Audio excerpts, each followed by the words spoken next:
One woman's quest to find answers sparked a story that's going to change the lives of millions. I didn't have the self-worth to get out of the abusive situation for myself. I have 3 children that are the light of my life, and they are the reason, the encouragement, the purpose for me getting out of my marriage. Holly Walker finds herself in a devastating situation. He picked me up by my neck, threw me on the hood of my car in front of our youngest daughter, beat my head into the hood of my car, and choked me until I could hardly breathe. Betrayed by the people who were supposed to love her, struggling just to get back on her feet, having to fight a court battle to get custody of her 3 young children. During this process, there were days that were extremely hard, that I really second-guessed and questioned, what have I done? And I decided that I was going to turn my life around. She got the idea of looking for a life coach, and she found a lady on the west coast of the United States, Kimberly Truitt. Kimberly told her she could build the life she really wanted, and she began to coach her. Holly's life began to change. I reached a point in time in my life where I decided that I was letting other people determine my happiness. And I realized that my purpose in life is to help people who are just like me. Holly and I became good friends, and today she's a leader in the professional and personal development industry. This film, Beyond the Secret, is an expression of Holly's dream, one way of helping you and the millions of people that will be watching it.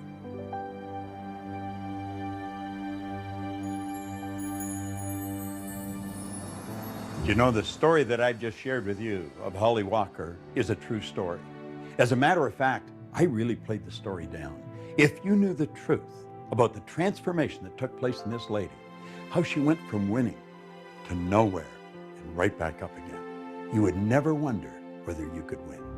And that's the purpose of this film. We want to recommend that you go beyond the surface, really take a look at who you are and what you are. Do you know that there's around 11 million kilowatt hours per pound potential energy locked up in the electrons in the atoms of your body? Phenomenal power. We've got enough potential energy in us to light up a small town for nearly a week.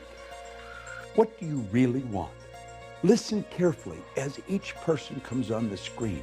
Listen to what they have to say, because they're going to put a spotlight on something that Holly wants you to hear. But don't just listen to it. Understand it. Listen to it frequently, and then apply it. Life is a magnificent journey. It truly is, but only if we make it that way, and we have the potential to do that. Hi, I'm Holly Walker, and welcome to Beyond the Secret. What's the value of one really good idea applied to one specific area of your life?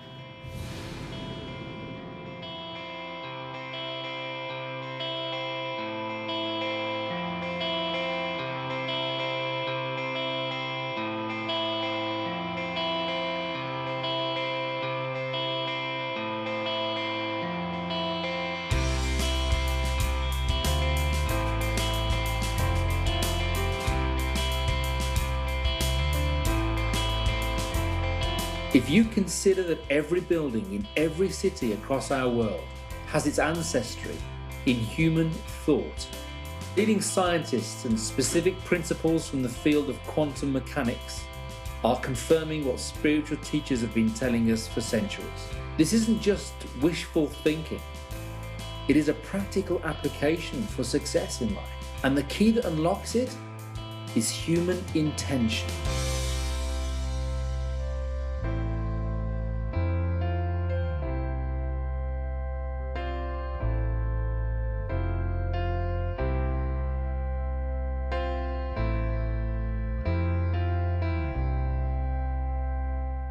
The law of attraction is no longer a secret. It's been discussed, ripped apart, examined, and put into practice by those with the awareness of how to use it to their benefit. You may be like I was, confused, disappointed, or maybe you just have a lot of questions that you need answered. My website has received thousands of emails. I think I'm doing everything I'm supposed to, but it's not happening fast enough. Why am I not making more money? Why isn't the law of attraction? I want to start living my dream lifestyle, not just dreaming about it. How do I do that? I made it my mission to find the answers. I set out to meet with the teachers who inspired me, the ones who really spoke to me and helped guide me through some very difficult times in my life. And literally, through the law of attraction, over the course of a year and a half, I was able to sit down with some of the world's leading visionaries and most inspirational teachers and ask questions. The wisdom that they share in this film is invaluable, and you can use it starting today to change your life. I have heard time and time again, and you've probably heard this yourself, that the law of attraction doesn't work. That's like saying the law of gravity doesn't work. The law of attraction is always working, just as the law of gravity is. Gravity keeps you sitting on a chair and you're not bouncing off a ceiling. But if you use it wrong and walk off a building, you're toast. Well, it's the same with the law of attraction. The law of attraction, though, is a secondary law. The law of vibration is the primary law, and the vibration you're in dictates what you're going to attract. When you're in the vibration of having ideas, everything that's in harmony with having that experience will start to be attracted to you. Like energy attracts like energy. If you're not in a good vibration, you're going to attract stuff you don't want. But the law of attraction's always working. It's a matter of understanding it and bringing our mind and body, our whole being, into the right vibration so that we attract what we want. So if you think you're using the law of attraction, but you're not creating the results you want, it's sort of like taking a lamp to an electric plug. So if I'm carrying a lamp and I'm heading over to an electric plug, and I plug that lamp in, and I don't get any light, I don't get down on my knees and beg the law of electricity to please, dear law of electricity. I've thought about the law of electricity, I've done everything I know, how to be in harmony with the law of electricity, but I'm not getting any electricity, so please help me get electricity. We would never do that. We would think something's out of whack here. Either the wiring in the walls is incorrect, the cord is got a short in it, or the light bulb needs to get changed. And we would know that we need to do something to bring ourselves in harmony with the law of electricity. And it's not different with the law of attraction. So what we're thinking about manifests many times in our daily lives, but sometimes people think that a thought is an actual thing, like what I'm thinking about right now, instead of where I'm thinking from. Where I'm thinking from. So thought is more than a thing. A thought is the very essence of our life. Now, just because we don't understand that doesn't mean that you should reject it. You want to go beyond that and start to understand how your mind works, the relationship of the mind to the body, and then you'll start to see why you're getting what you're getting and how to change it if you don't like it. You've probably been taught or learned that thoughts become things. And they do become things. They become our belief system. They become our identity, our self-worth. Thoughts become things when they're aligned with feelings, when they're aligned with action, when they're aligned with strategic relationships, when they're aligned with your gift, with your calling, with whatever it is that you're bringing out in the universe. Thoughts becoming things. Let me turn that around. Everything was at one time a thought. Everything that's not green or water has been shaped by the imagination of the human mind.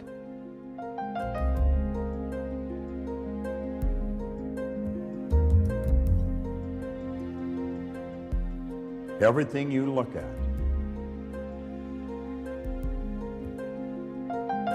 is created twice. Thinking is the highest function that we're capable of. And when we think, we take thoughts and we join those thoughts together and we create ideas. And by holding the idea in our mind and getting emotionally involved, it causes us to move into action. And it also sets up an attraction. And it's the action, the attraction that alters the conditions, circumstance, and environment in our life. It's not enough to be talking about your dream, thinking about your dream, praying and hoping for your dream. You really do need to take action. It's been my experience that with one single action step, everything changes. You're no longer thinking about it, talking about it, you're doing something about it. People relate to you differently. You relate to you differently. New resources show up as you have a new perspective. Isn't that it drops in, like, the whole picture just drops in, but you'll get threads of it. You'll see little, like a sprout coming up. If you honor the sprout and nurture it, it will grow, it will send down roots, it'll begin to flower and blossom, and ideas come forth this way. And that's how you build a dream. You get a very clear idea, you nurture that dream. The law of gestation is important as it helps you grow that dream, but you have to take steps every single day. Take action. Create what I call a wow within 1 week. What's the step that you're going to take to demonstrate you're more committed to your dream than to any doubt, fear, or reality that might get in your way? It's in acting on your dream that it truly becomes real. A baby step in the direction of your dream and the direction of what you want to create. The law of the universe will work just fine. It's about us learning how it works, getting in coherence with that, and practicing that on a daily basis. So baby steps are a great way to take your steps forward. Baby steps will take you all the way up Mount Everest, by the way, if you just keep taking them. And oftentimes, the change takes place first inside before it's expressed outside. If you're taking action and you don't see the result, be aware that it's coming. And in fact, if you do build your awareness around and start looking for little examples, little results that actually are coming your way, I think you'll find that they're already there. What I've realized is when I was relying on just blind faith, whenever I would meet with this condition or circumstance that I didn't know how to go through, oftentimes I stepped backwards into safety. It's really faith based on understanding how we operate that allows us to move confidently through that terror barrier and into that area of unknown outside of our comfort zone. It takes 5 years to become a plumber. It takes 5 years to become a mechanic. I'm not quite sure how long it takes to become a medical doctor, but I would imagine a few more than that. Well, we can't watch a 70-minute DVD and like that understand what makes life tick. We've got to make a decision that we're going to study something about ourselves. It takes a different kind of process to grow the bamboo tree. You plant the seed and you water and you cultivate the soil for 5 years. And at the end of 5 years, the bamboo tree that does not break through the ground in those 5 years, in 6 weeks it grows over 90 feet tall. Now the question is, did it grow 90 feet tall in 6 weeks or in 5 years? And I say in 5 years, because had at any point in time you stop watering it, at any point in time you stop cultivating the soil, the bamboo tree would die in the ground. A lot of people, because they're impatient and they want things right now, they allow their dreams to die in rejection. They allow their dreams to die in bankruptcy. They allow their dreams to die in negative conversations. They allow their dreams to die in excuses. They allow their dreams to die inside of them because they're not patient. They don't trust. They don't believe. Belief and trust gives you patience. When we're born, we are programmed to move along a certain track. That's called genetic conditioning. It's part of a paradigm, part of a control mechanism in our mind. And then we're programmed environmentally. Thoughts that you hold and the thoughts that you choose start to create your beliefs. They create your paradigms. They create the filters through which you see your world.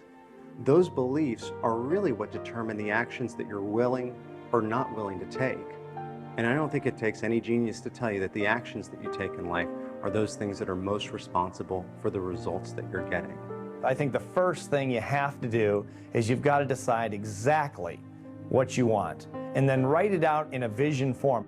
We can take a pen and a piece of paper and decree our own destiny. Like a story, like it's already happened, like it's present tense. Now, if we don't do that, and unfortunately not that many people do, then it's predetermined. It's predestined by the paradigm that's built into us at birth. But you have the ability to change it. You build the image, you get emotionally involved with that image, you hold that image in your mind of that life that you want to live and you in it. And you will begin to see those results manifest themselves. That is the way to create the life that you want. Our gifts come to serve the world, not to make us rich first, And so, but I was trying to get rich off my gifts. And I was so sad. I worked the principles too. I wrote it down. I did all the things that I learned to do early in the game. And I was very depressed a lot of the times because what I wanted to see happen was not manifesting. You know, we live in this GPS society where we think we have to know every single step we've got to make, and it's really not that way. It didn't dawn on me that maybe I was on the wrong track, that maybe there was something better for me. As long as we know what the very first step is for us to take, and we may not even have a clear idea of that. Thoreau said if we'll just advance confidently just in the direction of our dream, we can live the life we've imagined. But one thing that I didn't stop doing was that I didn't stop singing, and I didn't stop writing songs, and I didn't stop with my interest in music. I loved it. What we need to know is why, what our purpose is. Knowing how to do something really is at best guessing. That's something that's left to our Creator, to our relationship and understanding of how God operates with and through us. I got to a spiritual community that really inspired me, and I heard the message. I heard this message that said I was more than my idea of what I thought life was. That there was something greater happening than what my disappointment had said the world was. I was disappointed with the world. I was disappointed with everything. I was pissed off. I was mad. I was cynical, you know, because I had worked the principles, I thought. And that's like, once I really understood what that meant, I became alive again. That numbness inside of me began to thaw. You know, that numbness from disappointment began to really thaw. God never meant for me to be Lionel Richie. Lionel Richie, like Oprah said, Lionel Richie was taken. You know, I was here to be Ricky. Well, what did that mean? You know, what? And then I started writing these songs of inspiration, writing songs about, you know, about love, about God. That's what I came to do. That's what I came to do. I received an email from a woman who got married at an early age, had children, and she's now divorced. She works at a job that she doesn't like to support her family. Her email had so much in common with a lot of others. You feel overwhelmed by responsibility, and it may be true that you do feel stuck. That thinking is the problem. The other stuff isn't really the problem. The thinking that you're stuck is the problem. So I know it's hard to think differently when you really think you're stuck. That's why you want to study this, and that's why you want to get some help thinking differently. Okay, if I didn't believe I was stuck, what options do I have? If I didn't believe that I was going to be stuck for the rest of my life with this, what could I do? The mistakes you've made in the past, you've already paid for. You don't have to pay twice. Start right now. Redefine what it is that you want. Begin to take the steps to the dream job that you do want. And you think into the solution.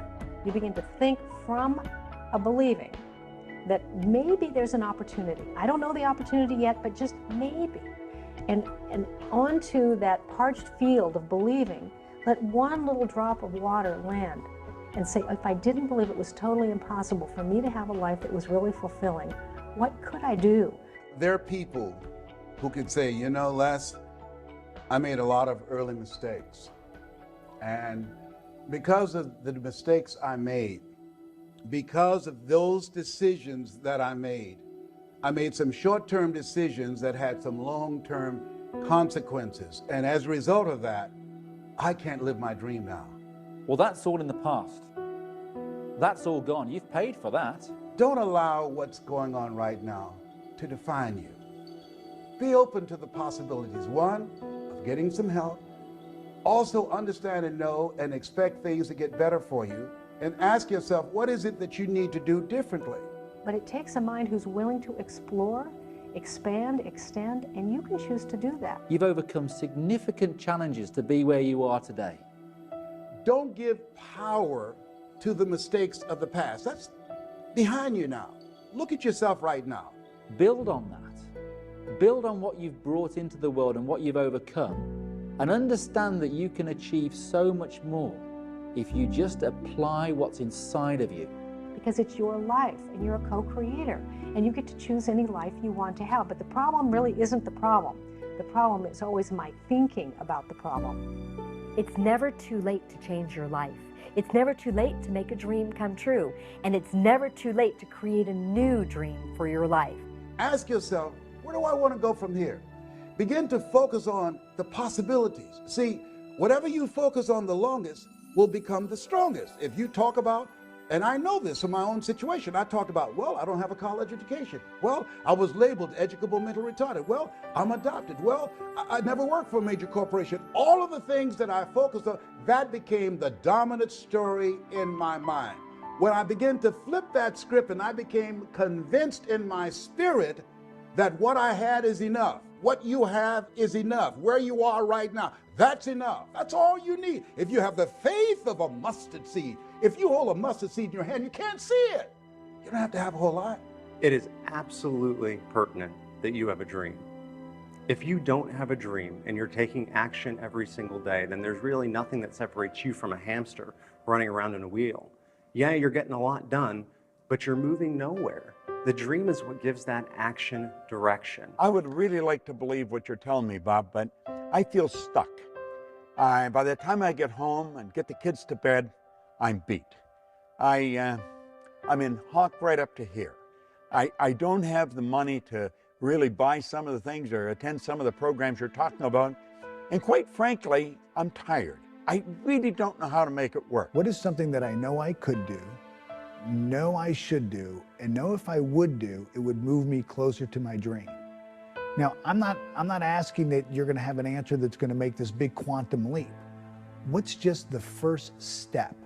I have a friend who does a seminar called How to Earn Over $200,000 a Year with Your Eyes Closed. Mike Jones out of Philadelphia. He's been blind since he was 10 years old. Tawana Williams, she wrote a book called Unarmed But Dangerous. She's the president of her own corporation. She was a 10-year crack addict, a single mother, and she was born without arms. Oh, what's your excuse?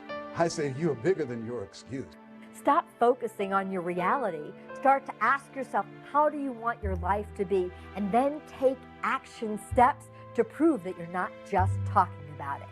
You're not inspired. And you're not inspired because you don't have a goal. You have things you want that you wish for. You're being controlled by what's going on in your outside world. Your external circumstances are just a mere reflection of your internal circumstances. I've gone into prisons. I've seen people that were stuck beyond what you could believe, and I've watched them change. There is a way, but you've got to have a reason, and it's got to be a good one. It's got to be something you want. And not all dreams need to be Mother Teresa dreams. We're lucky that there are people in the world that do want to make the world a better place. But your dream of spending more quality time with your family, your dream of being paid well for doing something you really love, your dream of being healthy and physically fit, these are really important dreams as well. Looking at the world as unlimited in possibility, looking at your life as an unlimited set of possibilities, and waking up every day in a state of gratitude. And that's not, I don't mean gratitude is going to do it for you. I don't mean gratitude is going to lead to action, but it puts you in the right frame of mind to really invoke the law of attraction. So it's your emotional involvement that alters the vibration and sets up the attraction. The number one step you need to take is to fall in love with what it is you want to be, do, or have. Just repeating something isn't going to do any good. You've got to mix it with feelings of emotion. You've got to internalize it. You've got to become the actor. You've got to live the part. It's not just a want or a wish or a desire, it's an all-consuming obsession. You do it frequently, it'll become a habit. You must be emotionally involved with whatever you want, or nothing's going to happen. There was a woman I know, a young mom, 2 kids. She was a single mom, had dropped out of high school, didn't have an education. The father of the children had been long gone and there was no child support. So she was working 2 jobs. She worked at a local fast food restaurant and she took in laundry and alterations at night to earn enough money to support herself and her 2 kids. She lived in a very small 1-bedroom apartment and it was $500 a month for the rent, and it was all she could do to just squeak by. And then she heard about these ideas, and she thought, well, if I had a dream, what would my dream be? And at that point, she thought, I would love to have like a place we could live that would have 3 bedrooms where we'd each have our own room. But how would I do that? I mean, she was barely getting by on being able to earn enough to pay the $500 a month. So you need to build a very clear image on the screen of your mind, in your consciousness, of you in the role, in the life that you want to live. Only then are you in a position to be able to plant things in the home, such as vision boards or bullet points or reminders anywhere that might be on the dashboard, on the bathroom mirror, on the fridge, that prompt that image onto the screen of your mind. Write out what you want to accomplish over the next 6 months. Not 6 years or 60 years, 6 months. And make it very clear. And what you write, if I read it, I want to be able to see the same picture that you see. That what she really wanted was a small place with a fenced backyard, so her son, who was 7, had longed for a dog, could have his own dog. There would be a fireplace so that they would be warm in the winter. And she described the kitchen when she wanted a window over the sink, because she was so tired of doing dishes and looking at a blank wall. And she wanted an arched doorway to come in through, and she wanted a little picket fence out front. People take the time to decide what they want, and they write it out. And then they think just through sheer willpower they can make it happen. It isn't going to work. That's like a fly trying to fly through the glass in the window pane. It's going to die on the windowsill. One of my favorite quotes comes from General Schwarzkopf. He says that in times of war, I find plans utterly useless, but planning to be priceless. Really, what would you do if you just didn't believe it was impossible? And she said, well, I'd look for it. If that's exactly what you do if you didn't believe it was impossible. Go look for it. And she said, well, I found exactly what I'm looking for, but I don't feel any better. I actually feel worse. I found this little house. It needs a lot of work. It's got hardwood floors need to be refinished, and the cupboards need to be redone. But there's a window over the sink, there's a little fireplace, there's no grass in the backyard, but there are 3 little bedrooms, and the picket fence needs to... She said, but now I just feel worse. And they said, but if you didn't believe it was impossible. And she said, I don't know how this works. This can't be work. You know, I just feel worse. And they said, do this. If you didn't believe it was impossible, what idea could you get? What if time and money were not issues? What if you had the support of the people around you? She says, well, you know, they want $900 for this. That's like twice almost of what I've been paying. I can't do this. I said, but if you didn't believe it was impossible? And they said, just stay in the question. If I didn't believe it was impossible, what would I do? And here's the action part of applying the law of attraction, is that you take a step anyway. In the absence of knowing everything, you take a step anyway. It's a baby step. And you have to stay in the inquiring mind. If I didn't believe it was impossible, what could I do? What could I do? The imagination is going to cause the universal mind to start bringing you what you need and when you need it. And she got an idea. And the idea was to write the landlord a letter and tell the landlord about herself, about her children, and what she would do for that house if he would rent it to her for a year for $500 a month. How she would refinish the hardwood floors, how she would redo the cabinets in the kitchen, how she would plant the grass, how she would put in some flowers, how she would paint the picket fence. And if he would supply the materials, she would provide the sweat. She wrote a beautiful letter, and then she signed the letter and she put it in the mailbox. When we're really expecting the good to come into our life that we're hoping for, we don't ask, where is it? And you must expect it. Desire without expectation is flawed. You have got to expect the good that is coming into your life. Expectation is born of belief. You have got to believe it, because if you don't believe it, then you're wishing a fantasy. Finally, 2 weeks later, she got a phone call. It was the landlord, and he says, I don't know why I'm doing this. I've had your letter on my desk for 2 weeks. I've got 2 full-price offers. But something in your letter just won't leave me alone. So I want you to sign a contract, what you'll do each quarter of the year. And if you really will do what you say you'll do, I'll let you have the house for $500 a month. Now here she had manifested what she had really hoped for, and there was no material way from her current status that she could create it. But the interesting part is not that she got the house, which she did, and not that she fixed up the house, which she did, but who she became in the process. Because she began to discover herself as someone who could create, as someone who could have a picture and not know exactly how to do it, but apply the laws of the universe and stay in the mind that says, if I didn't believe it was impossible, what would I do? And an idea would come, and if you take that step, things unfold. I really related to this next video email because I've experienced a lot of the same things. My husband thinks this stuff is all a bunch of fairy dust. It's hard to try when he constantly puts down everything I do. Does this stuff really work? See, everybody does not want to see you make it. There's some people that are jealous. There's some people that are envious. Why? I don't know. Some people, because if you are driven and you're working on your goals and dreams, they feel that will make them look bad. As you start to study this information, your life is going to change. You know, along the way of trying to apply these principles, you'll hit the top edge of your paradigm. You'll hit other people telling you all the reasons it can't happen, what can't be done. MIT did a study. If I tell you, you can't do that, someone has to come along and say, you can do it. You can do it 17 times to neutralize that one time. And it's very important to be absolutely fueled by your vision. For some people, the word dream is even just too out there. Let him know a dream is simply something that you want, or better yet, learn to speak the language that he understands. When a plane's taking off, it's got to go against the wind, it doesn't go with it.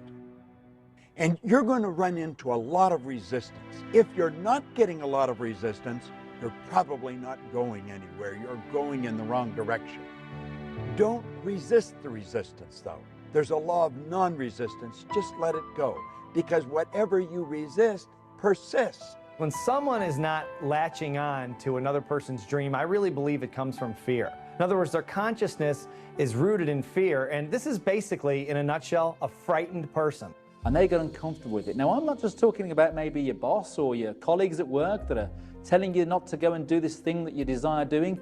I'm also talking about those that you love dearly. I'm also talking about your partner, your spouse, your husband, your wife, your mother, your father. And you know, the people that are closest to you are going to put up the most resistance. They don't really want you to get ahead, because if you do, then you become a mirror to them. All of a sudden, they've got to look at you. They know they're as smart as you. They're as educated as you. They've known you your whole life, maybe. And all of a sudden, you become a mirror. And when they look in that mirror, they see themselves, except they're not where you are. And sometimes they can resent you because of that. And it causes problems in friendships. It causes problems in families. And it's just part of moving ahead. It's part of going to the top. They don't understand what you're doing. They don't understand where you're going. And you're going to find as you study, you keep raising your level of awareness. The people you're hanging around with may not. You know, often people ask the question, will you lose people along the way? Is this a lonely journey? Think about your life. You've grown, you've progressed, and probably your first grade friend is not your best friend now. And as you move through life, certain things happen and certain friendships change. You'll just keep growing, and they're not growing. And you're going to have new friends, and you're going to be in a new area, and you're going to be with more exciting people. Don't sell your dream out to somebody else's opinion. Look at your relationships and ask the question, what is this relationship doing to me? It's a new term in psychiatry called relational illness. There's some people that can make you sick. I have a friend, I'm serious. I have a friend who, when she was married for 9 years, every year she had to have some kind of surgery. And once, and now it's been over 8 years, she got a divorce. She never had to have another surgery. If your why is big enough, the how will show up. So you want to stay very much in touch with why you want this dream, why it's good for you, why it's good for others, why you want to be doing this thing. If you're not yourself, then you're not free. You shouldn't be the person that your wife wants you to be, your husband wants you to be. You've got to be you. And by being you, you will be the wife that you want to be, the husband that you want to be, the employee you want to be, or the boss that you want to be. Because if someone else raises their eyebrow and says, really, you think you're going to do that in this economy? You think you're going to do that with your education? You think you're going to do that? It can be difficult to stay fueled up in your passion. They don't understand what you're doing. They are in the comfort zone. And they think you're crazy stepping out and betting on yourself, giving up that good job, moving to that other city. Give it time. Let him see you taking action. Let him see your success. By changing ourselves, showing up more fully, living with integrity, people start to take us more seriously. Well, Les, can I change him? No. It's a full-time job changing yourself. I wouldn't try to change your husband. What I would do is I would do what you can totally 100% control, and that's your actions. 9 out of 10 people will die rather than change. That's how difficult change is. So you can't change people. Change yourself. You know, often it's the people that are the closest to us that might have the hardest time believing for us. He doesn't think you can do it, not because you don't have the talent, but just because it's not within the parameters of his belief system. So some of the closest people to you will not be able to see your potential. They will not be able to see your spirit. They will not be able to see what you're really made of. They see their snapshot picture of you and actually have an investment in you staying as you are because they're used to you this way. There are two types of relationships. There are nourishing relationships. Those are relationships that hold you accountable. These are relationships that challenge you. These are relationships that you can grow from mentally, emotionally, and spiritually. They stretch you. And there are toxic relationships. These are relationships that drain you. These are relationships that are very critical of you. So you want to surround yourself with people who can believe even when you can't believe. We can't always find one person who's our dream person, meaning they can deliver everything we need all the time. So it's great to have friends that you can turn to who are advocates, or dream team members who, no matter what you say, they're going to look in your eyes and say, I believe in you. I know you can do it. Because for any one of us, it's difficult to see the picture when you're in the frame. So you want someone else who can see the whole picture and help remind you yourself. Yeah, sometimes when you're going for your vision and your dream, people will say, oh, you're just materialistic, man. Why don't you just be satisfied? All you care about is money and things and that type of thing. You're going to hear that. There's no question about it. At some point, you're going to hear that. Get rid of the small talk. Get into some big talk. Stretch your mind. Go where you've never been. What we're talking about is not about materialism. It's about thinking. You can apply it and get as wealthy as you want to be. There's no question about that, and a lot of people have. You can also apply it to your relationships. You can apply it to your health and fitness. You can use it any way you wish, but it's really about thinking. As you get freer and you get more liberated and you get more expansive, it's a lot more fun. And people who are the naysayers and people who said it couldn't be done, take a look at your life and then they get interested themselves. And if they don't, you just bless that and honor their right to have a life that they choose. Life is short and it can be great. Make it that way. Don't let the resistance knock you off track. There's some people that are so happy and so at home being negative, they can walk into a dark room and begin to develop. You know who they are. And if you're sitting with the enemy right now, just blink your eyes. I see you.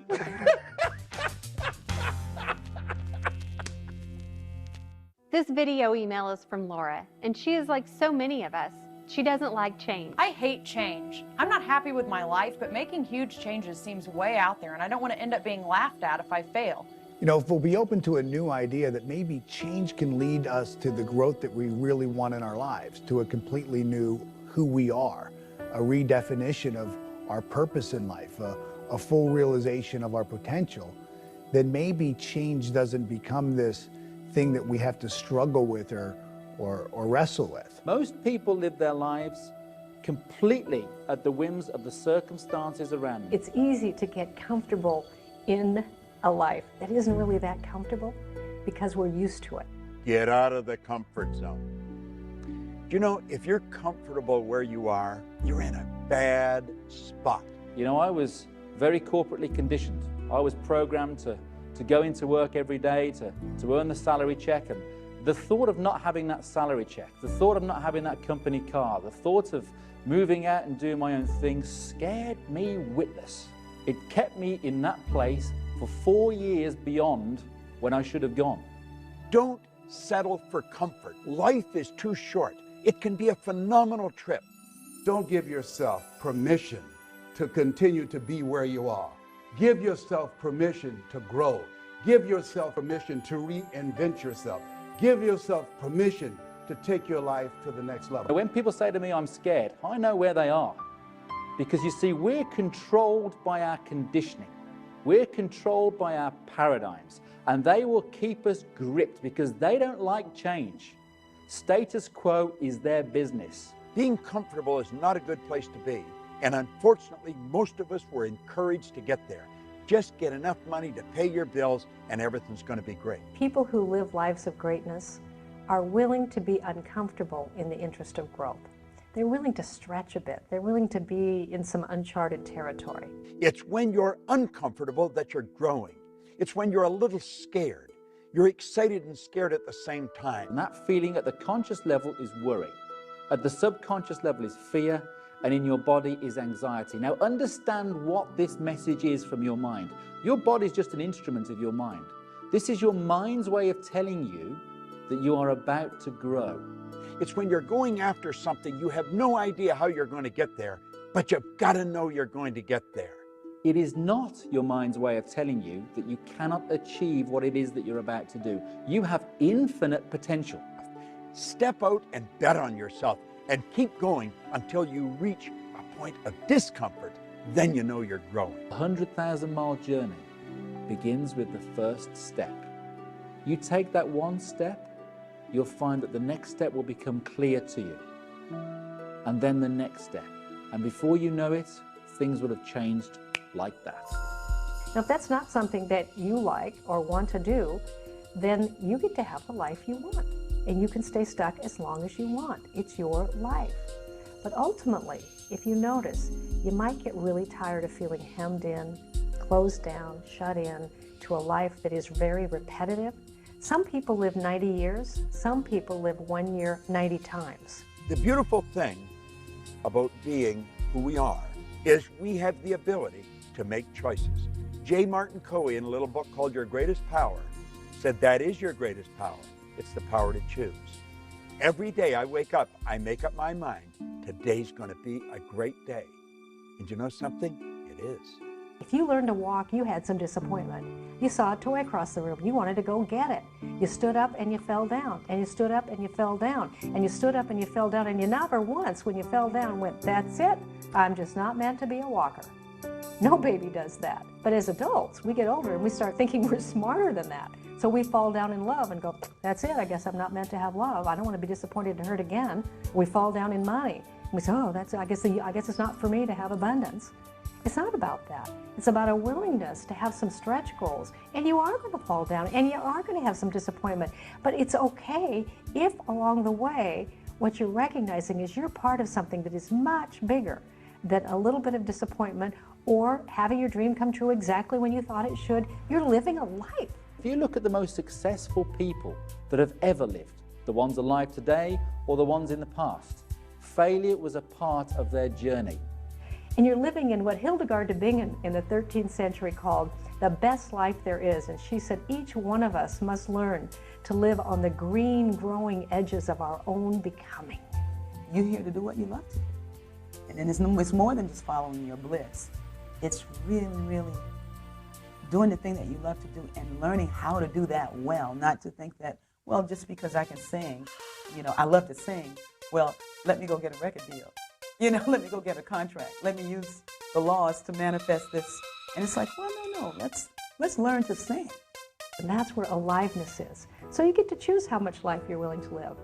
We're here to serve our gifts to the world. That's why we got them. That's why we got the things that we love to do. I mean, it's an indication of what it is you came to do. In your day-to-day activities, what really has meaning for you? And that'll be 75% of your purpose, of what you're passionate about. The other 25% can be calibrated by those around you that know you well. Ask them what it is that you're good at. Ask them what it is that they love about you, what you do at your best. Correlating both of those will be your purpose. I've always loved music. And so my vocation revolves around music. It always has. I mean, I've always loved doing that. And I've met so many people who just really didn't know. They don't know what they came to do. I'm thinking like, well, you just came to express your creativity.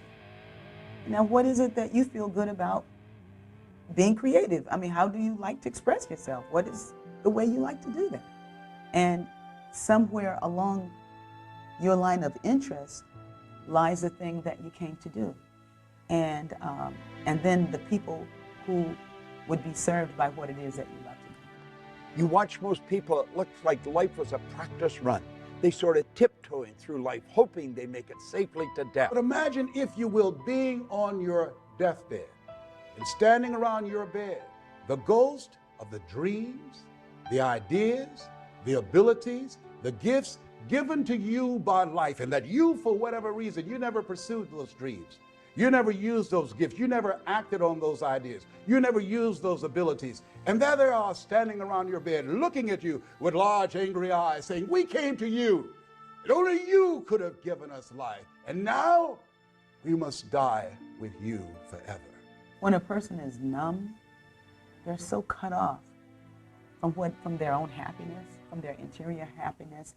It's very difficult to know who you are and when you're in that place. And that's when you need a spiritual healing. That's when you need something to shift inside. That's when you need to be still so that you can discover what it is that wants to speak to you, that wants to speak through you. The wealthiest place on the planet is the cemetery. There you find potential never manifested. There you'll find books never written. There you'll find music never played. There you'll find ideas and businesses never given birth. It's your life, and you get to choose. But I'll tell you this, there is way more joy and way more fun and way more aliveness if you're willing even to explore a little bit. And you don't have to take giant steps of change. You can take baby steps of change. Just be willing to explore a little bit. And what will happen is your change muscles will start getting stronger. And you'll start to have a little more appreciation for the value of little changes because they produce great results over time. You're stronger than you can ever begin to imagine. You and everyone watching this can do it. You've got something special. You've got greatness in you. How about living your dream lifestyle instead of just dreaming about it? Let's throw this to America's Dream Coach, Marsha Weeder. The difference between a dream and a fantasy, like winning the lottery, is that in a dream you can design a strategy for getting there. A fantasy is wishing for something. So if you're not emotionally involved with an image or an outcome that you want, a result that you want in your life, then you're idly wishing. You've got a fantasy. A dream is something that you have that you are very emotionally involved with. Now, this is absolutely essential. In winning the lottery, short of buying a lot of tickets and doing a lot of hoping, there's nothing that you can do to make it happen. Get pictures of where you want to go, put it on a vision board, and inundate your consciousness with these images, because the brain works in images. And so you want to think about this all the time. Get those images in front of you all the time, and then start taking steps toward the manifestation of your vision. This is one of those great opportunities to get creative. This is one of those great opportunities to say, this is a dream that I have. I have absolutely no idea how I'm going to do it. All the conditions and circumstances around me right now stink. I don't know how to do it. In my experience interviewing world-class performers in all kinds of different fields, what I've found is they decide exactly what they want. They put a vision together, and then they share that vision of where they want to go with as many people as possible who can help them. It's funny that the shortcut step is to share your dreams, but the truth of it is, most of us don't want to. Let's face it, if I tell you my dream, you might laugh at me, or you might think my idea is crazy. Worst case, you might steal my idea. But the number one reason why I don't want to tell you my dream is because if I tell it to you, you might expect me to do something about it. If you desire an outcome, it has a massive impact on the likelihood of it happening. Where are you going to get the time? And where are you going to get the money? Get a support team to help you. A support team is really just a group of people that when you get down, when you get tired, when you get frustrated, they say, you can do it. I believe in you. Keep moving forward. You're on the right track. The number one way to experience greater ease and shortcuts on any dream is to share your dream with other people. You find people who have done what you want to do, and then you enlist them on your mentor team. You call them up, you find them, you use your contacts to get to them, you do whatever it takes to get to them, and then you ask for their help. And the crazy thing that I've found over the years is, as I've done this for many times, is no one's asking. No one's asking these people, and more often than not, at least in my experience, they're willing to help. I think we ought to have a close group of associates that we can brainstorm with, we can mastermind with, and of like mind. And we know that they would do anything for us, and we'll do anything for them. The only reason that you're listening right now, feel me in your heart, because there's something in you that's demanding that you come up higher. And you've got to answer the call. But what if I fail? But what if everyone's right? But what if it really is a bad idea? But what if I don't have what it takes? I think you're going to lose belief. I think every great performer along the road to manifesting their vision loses belief. You may hear that they don't, but I've worked with a lot of them, and I think all of us have. We've all lost our belief at some time, and then there's a support system right there to pick you up. I remember when I was building my speaking business, and I just wasn't going anywhere with it, and I would talk to my parents, I would talk to my wife, Dawn, and they would say, without any question, when I was down, they would be there to say, you can do it. I know you're so close. You're going to break through. You're going to break through. And it would give me just enough courage, just enough mental toughness, if you will, to hang in there one more day and one more week until it finally broke. We all need help. We all need support along the way. Get up and get going. I've lost everything 2 or 3 times. Never slowed me down. 8 out of 10 millionaires have been financially bankrupt. So what? You can come back again.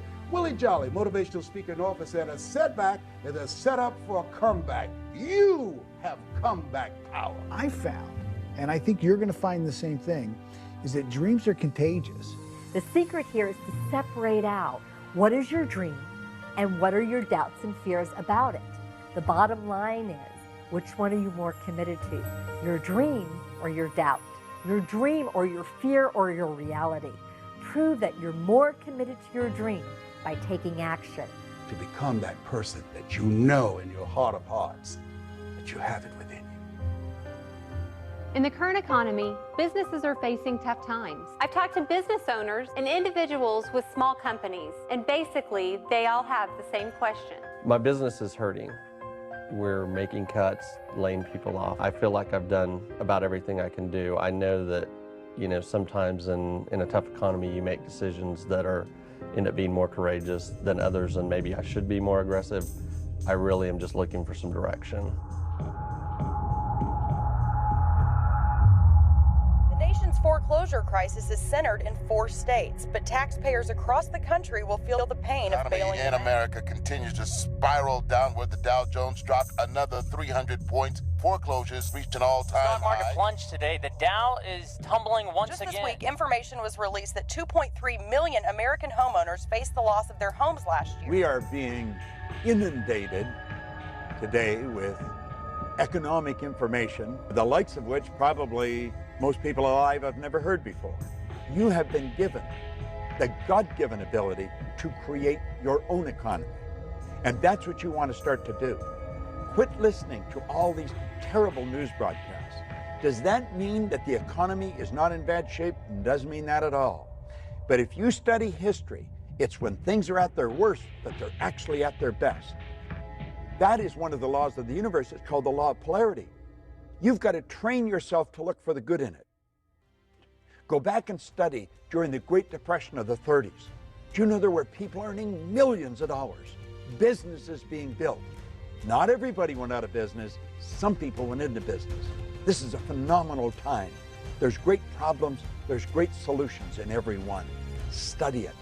Bring your mind to bear on the good side of what you see. I think what you can do right now is be open-minded to a new idea. Understanding that the way that you've always done business may not be the way that you're always going to continue to do business. One of the great books, The True Believer, written by Eric Hoffer, he said that in times of change, it's the learners who inherit the earth. It's easy to have faith when you have a job, or your business is successful, you can make payroll, your marriage is working out, your children acting like they have good sense, no one has looked at you and diagnosed you with a terminal illness. It's easy to have faith then. But the true test of faith is when life taps you on the shoulder. You've got to look to your beliefs about money. Like, what do you believe about money? Do you believe that money is a good thing? Is it a bad thing? Is it something that that you shouldn't want? Is it wrong to want money? I would study your beliefs, because your beliefs will dictate your behaviors. You don't necessarily get what it is that you want in life. You get what you believe you're capable of. You get what you believe you're worth. And if your behaviors aren't in line with making more money, you won't make more money. You can wish for it all day long. It's not going to happen. But if you can alter your beliefs and expand your beliefs around money, you can automatically, just by default, change your behaviors around money, which will ultimately lead to making more money. A person doesn't earn $50,000 a year because they want $50,000 a year. They earn $50,000 a year because they're not aware of how to earn $50,000 a month. Stop and think of the things that you're aware of today that you weren't just a couple of years ago. Awareness is the most phenomenal thing. If you were aware of how to utilize the potential that you've got, your whole life would change just like turning on a light. Awareness, you develop it through reading, you develop it through listening, you develop it through studying people who have done what you want to do. Study people that have developed wealth and watch the way they live. I don't mean the cars they drive or the houses they own. That's all fine, but that's all icing on the cake. Everything you own at the time of your death is going to belong to somebody else. But what you are is yours forever. No one is any better than you, and no one's any worse. We are truly equal. And what we want to do is really understand that. Do you know that everything, ourself and everything that we see, is energy? And it's in a source of vibration, pure unadulterated spirit. There's an infinite amount of money. I don't mean there's an infinite amount of paper and gold. I don't mean that. I mean, making money is really unlimited because money really flows directly from ideas. When you begin to start thinking, get grounded within yourself and be still and start thinking and not allow yourself to make decisions from your fears. Zig Ziglar calls fear false evidence appearing real. You want to be thoughtful and start thinking and strategizing and developing a plan of action or where you're going to go now, where you're going to move your life, what's next for you. Because there is something available for you. It's now time for you to start a new chapter in your life. There's total abundance out there. Most people don't know that, but that doesn't mean you can't believe it. That's what wealthy people believe. They believe there's no end, there's no limit to the wealth they can build. I remember a point in my life, things were working out real good, and I said, this is too good to be true. I had a talk show. They paid me millions of dollars to do the show. And when I came into New York and was in the studio in Manhattan Studios, I looked around and I said to my mentor, this is too good to be true. And he said, Les, there are no overachievers. I said, Mike, this is too good to be true. Something is bound to happen. And it did. Thou shalt decree a thing and shall be established unto you. Death and life is in the tongue. Don't be afraid of taking a risk. If you fail, you can get up and go at it again. Failing is a part of winning. One of my favorite studies is on The Spirit of Opulence, written by Thomas Troward. He said that when we're drawing from the infinite, we never be afraid of taking more than our share. I just love that. He said that's not where the danger lies. The danger lies is in taking less and being willing to settle for that. I am asked over and over again, is this a good time to take a risk? Step out and follow your purpose. Do you know the worst thing that can happen to you is not to take a risk? That's the greatest risk. See, I live with the idea that if you're not on the edge, you're taking up too much room. We've got to step out of the life we're in if we ever want to get to the one we're going for. You know, a lot of people talking about waiting for their ship to come in. And Abraham Lincoln talked about the fact that the people who win in life are willing to swim out to the ship. You weren't born believing that money is the root of all evil, or that you should go to college or you shouldn't go to college, or you should get married or not get married. Those are all programs from people of influence in our childhood. When we were little kids, people said this is right and this is wrong. And we believed it because we didn't have any frame of reference as children to argue with them. Well, now we do. Now we know what we're going to need to get where we want to go.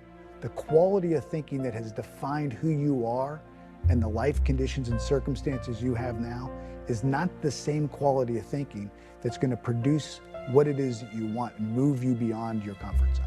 Now you believe it. Now what?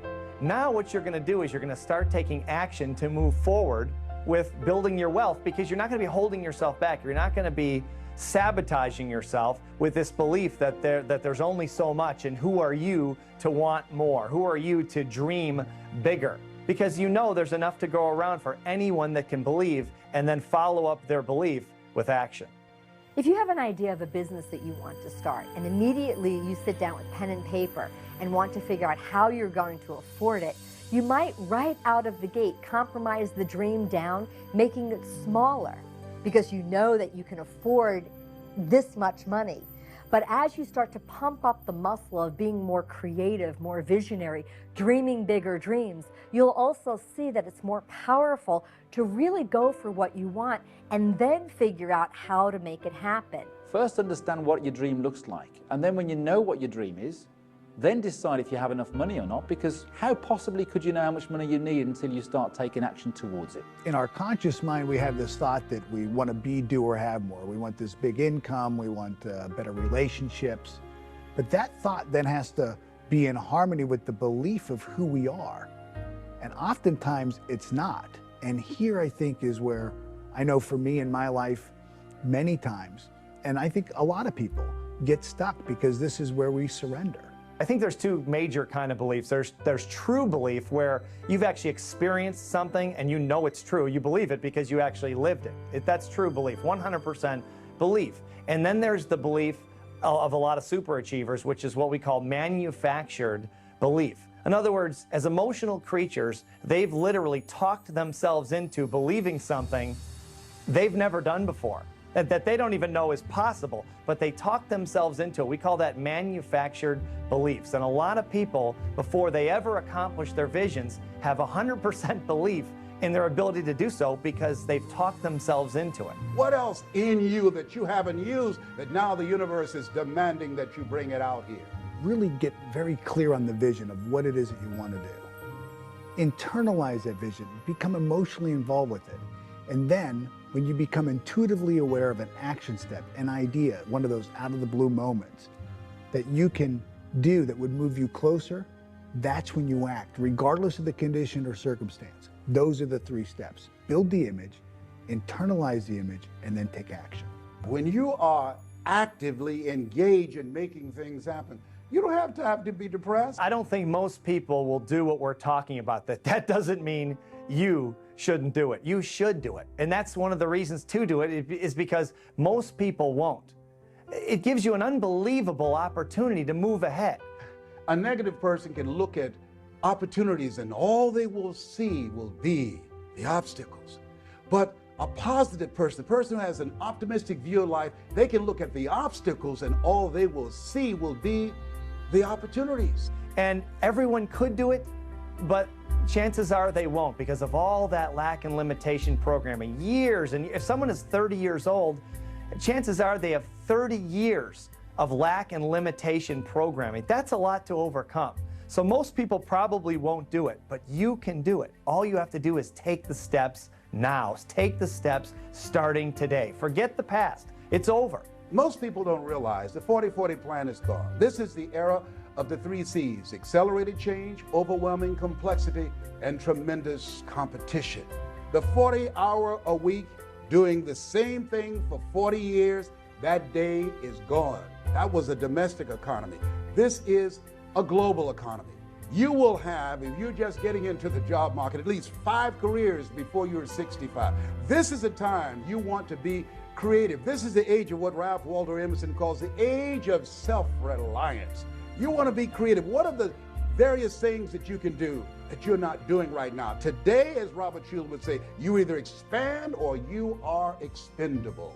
Be creative.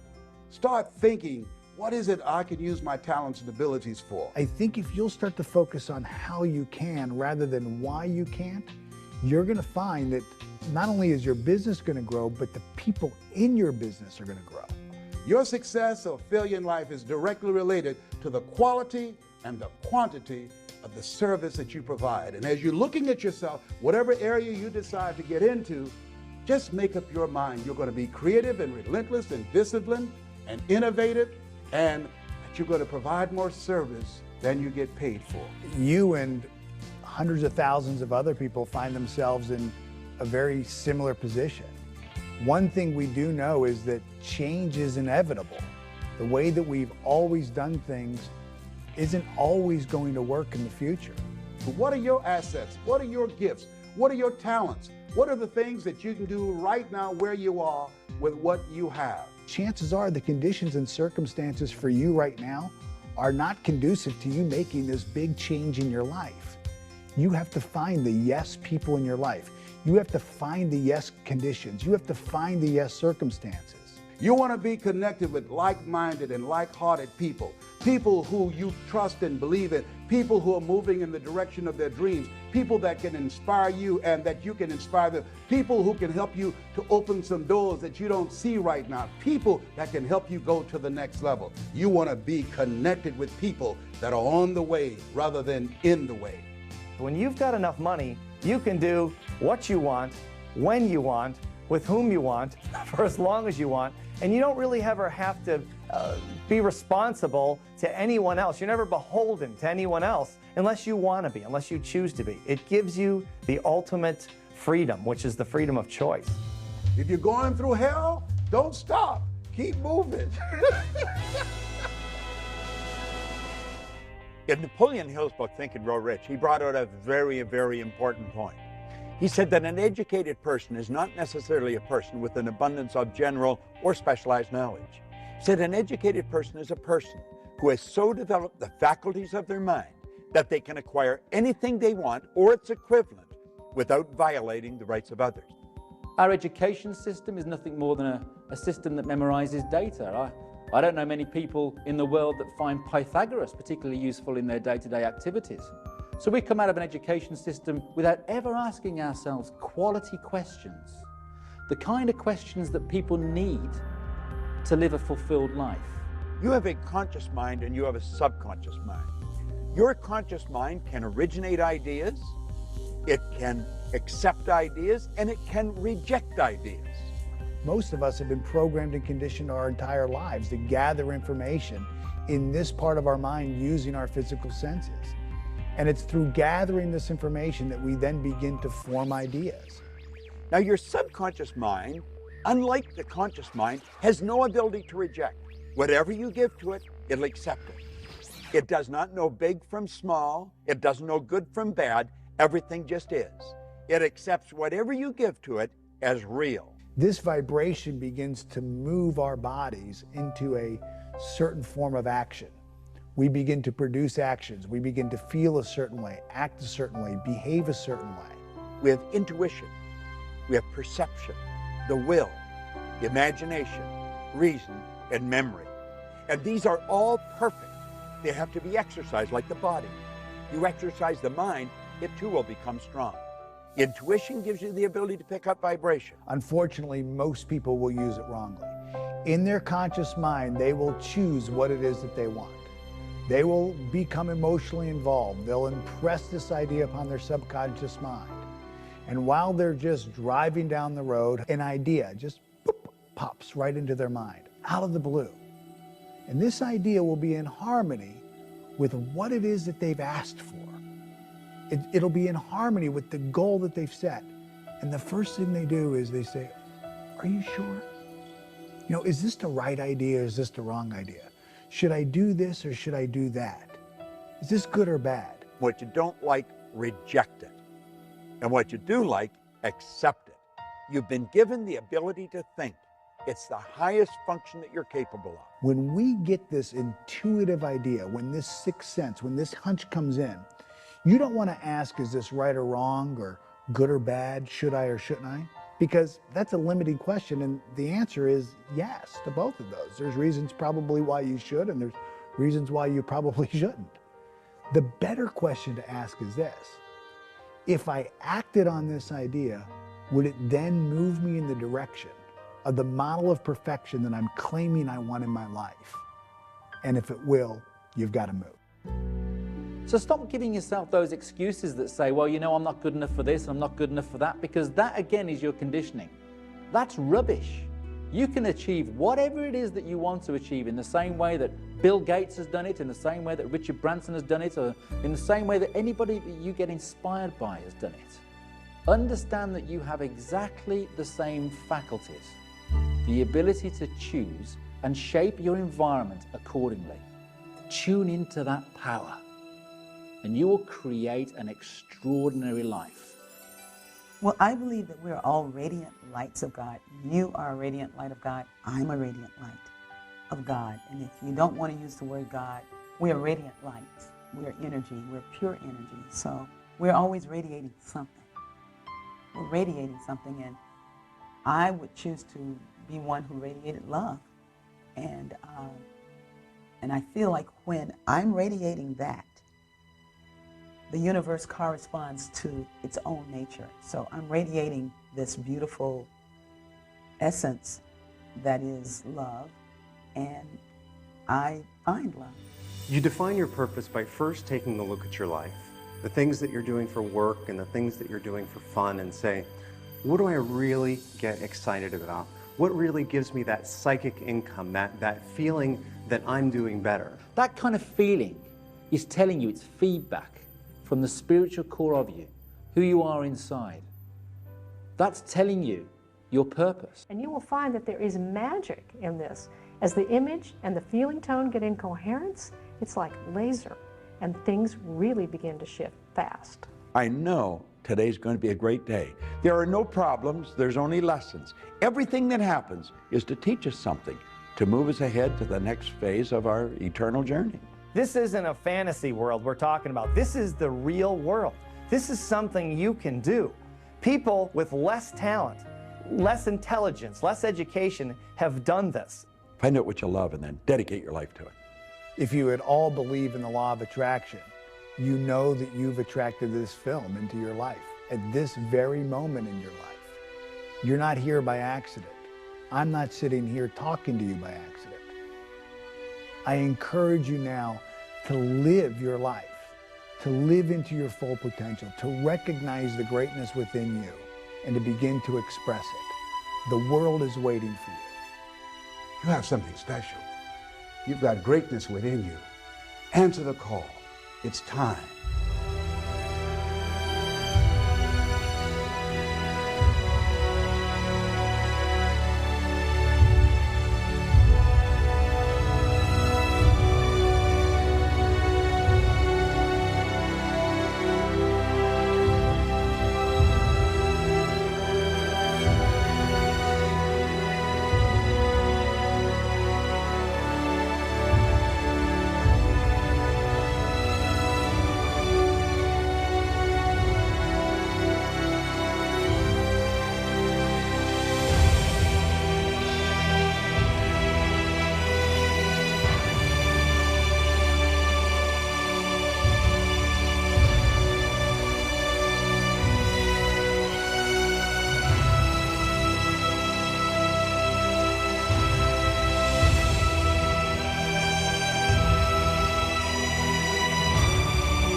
Watch footage not seen in Beyond the Secret and exclusive interviews with the stars. Sign up for free weekly 60-second videos from Holly and the team sent straight to your inbox. And we want to hear your story for consideration in Holly's new TV series.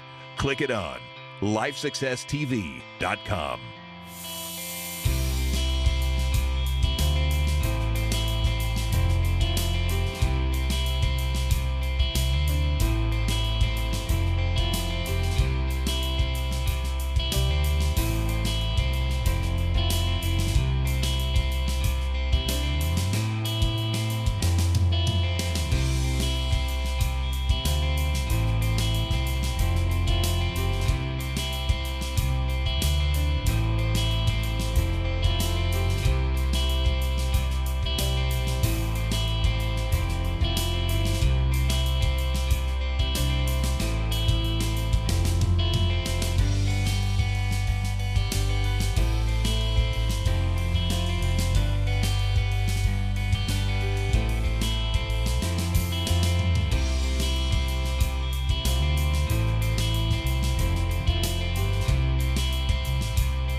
Bob, so many people are on their way to achieving success, and they get this attitude from the people around them of, well, who do you think you are anyway? Can you expand on that a little bit? I think that comes from two sides. First of all, the person that's studying is starting to change. And sometimes, though, they get so enthusiastic about it, they want to cram it down everybody else's throat at the same time. And that moves them further away. But it's a natural thing that they're going to get resistance because the other people don't understand where they're coming from. And let's face it, I mean, you're right out of the box when you start to study this. It isn't the mainstream. You're doing things that's totally different. It's not taught in school. A very small percentage really understand and live with this. So they're going to get a lot of flack. They have to understand that and understand that people don't know what they're saying and just let it go. If something's going wrong, it has a tendency to hold your conscious attention. Emerson said the only thing that can grow is the thing you give energy to. What we've got to do is stop ourselves just flat and say, wait a minute, I don't like that. What would be the opposite to that? And then write out what would be the opposite and then keep repeating it like a mantra if you have to. But we have a tendency to focus on what's wrong. And we've got to get away from that. And get away from any people. Don't let people talk to you about it. One of the things that you taught me, Bob, that has been huge in my life is that force negates. Can you talk a little bit about that? It's a beautiful thing to learn because we have a tendency to want to do that. If something won't work, we're going to jam it. It won't. Force negates. Let is the key word. We let things happen. Now, that doesn't mean we don't give it lots of energy. But force is not a good thing. There's no power in force. I think they get into abusive relationships because they attract them. And it's low self-esteem on their part. And when they understand that, they probably stop it. I think most abuse, it's a man's problem. It's not a woman's problem, more often than not. And I think if a man sees another man being abusive verbally or otherwise, he should let him know that that just isn't going to fly. You know, you're not going to put up with it and put a stop to it. But the person stays in. People do the thing they fear the least. They're probably more afraid of being alone than they are of being in the bad relationship. But if a person starts to develop their own self-confidence, the abusive relationships will go their way.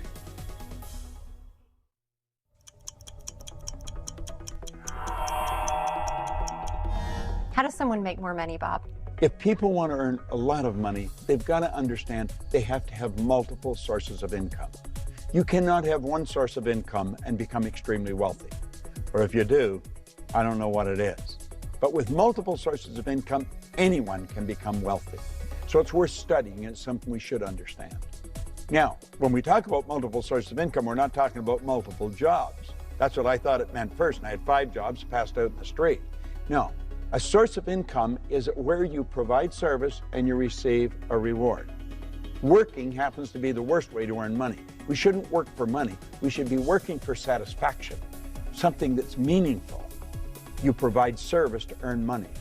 And of course, if you want to really learn how to do it, study it and it'll happen. Find somebody that's doing it. I'm doing it. I help people study it.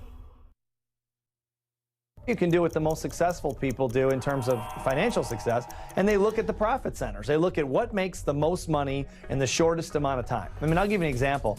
One of the best pieces of advice I ever got was from a gentleman that owns a $300 million real estate empire. And he said to me, I said, how do you run such a big company?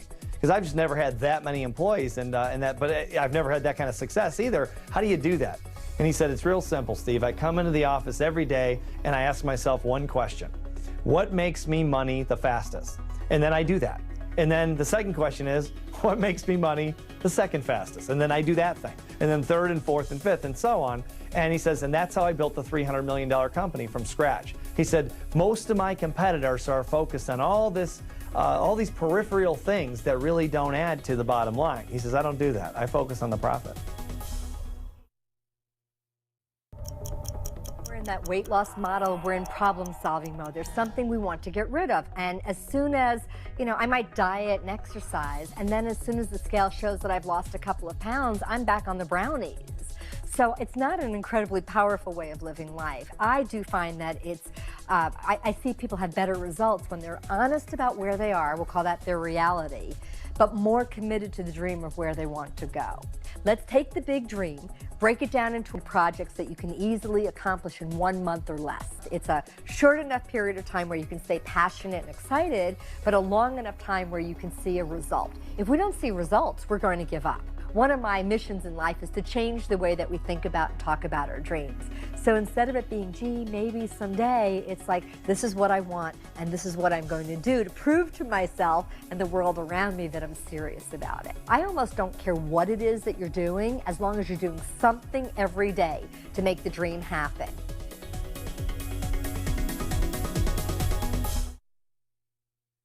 Can you give me some tips on how to stay successful even during these tough economic times? Especially in tough times, one of the keys to staying mentally tough is staying around people. Getting around people and maintaining friendships and business contacts of people who are more mentally tough than you are. And then just exposing your consciousness to that type of thinking. Most people aren't that mentally tough, so if you've got contacts, if you have associates, if you have friends, business partners who are mentally tough, and you get around that on a day-to-day basis, you'll see that there's very little attention paid to details that don't add to the bottom line. And so you try not to get distracted with things on the outside. A lot of people are distracted by things that people say, the economy, the stock market, all the different things going on around them. But the mentally tough stay focused. They keep their concentration right on exactly what it's going to take to get to the next level. And they don't let outside circumstances really impact their thinking.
There's nothing like this in the market. There's nothing as powerful as this. We break the personality down.